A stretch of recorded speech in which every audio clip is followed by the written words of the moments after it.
Thaipusam recipe சீரீஸில் இன்றைக்கி நம்ம பார்க்க போகிற ரெசிபி என்னென்னா தினை மாவு லட்டு ரெசிபி தான் பார்க்க போகிறோம். இது நீங்கள் பிரசாதமாகவும் ரெடி பண்ணிக்கலாம், இல்லை ஹெல்த்தியான லட்டு ரெசிபி தேடிட்டு இருந்தீங்கன்னா இது ஒரு பெஸ்ட் ஆப்ஷனே சொல்லுவேன். வாங்க எப்படி செய்கிறதுன்றதை பார்க்கலாம். இதுக்கு ஃபஸ்ட்டு 2 கப் அளவுக்கு தினை எடுத்துக்கோங்க. அதை 2 தடவை நல்லா அலசிட்டு அதை 2லேருந்து 3 மணி நேரம் நல்லா ஊற வச்சு எடுத்துக்கோங்க.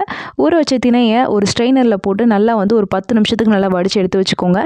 அது தண்ணி கம்ப்ளீட்டாக நல்லா வடிஞ்ச பின்னாடி ஒரு க்ளீனான காட்டன் கிளாத்தில் நல்லா இந்த மாதிரி ஸ்ப்ரெட் பண்ணி விட்டுக்கோங்க. இது நீங்கள் வெயிலில் காய வைக்கணும்னு அவசியம் கிடையாது. ரூம் டெம்பரேச்சர்லேயே ஒரு 20 நிமிஷம் காய வச்சாலே போதும். நல்லா இந்த மாதிரி காய வச்சுட்டு அதை ஒரு பேனில் ட்ரான்ஸ்ஃபர் பண்ணிக்கோங்க.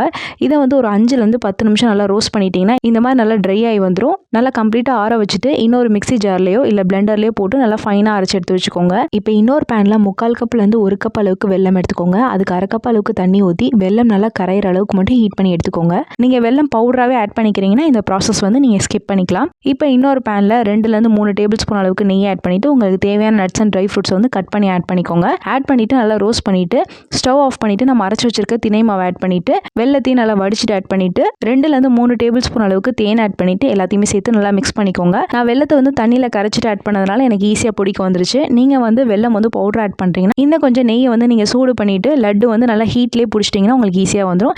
ஒரு 1/4 டீஸ்பூன் அளவுக்கு ஏலக்காய் தூள் ஆட் பண்ணிக்கலாம். இப்போ இதெல்லாமே ஆட் பண்ணிவிட்டு அந்த ஹீட்லேயே லட்டு நீங்கள் உருட்டிக்கலாம். அப்படி நீங்கள் லட்டை ஸ்டோர் பண்ணுற மாதிரி இருந்தீங்கன்னா எல்லாமே ட்ரையாக பவுடர் ஆட் பண்ணிக்கோங்க.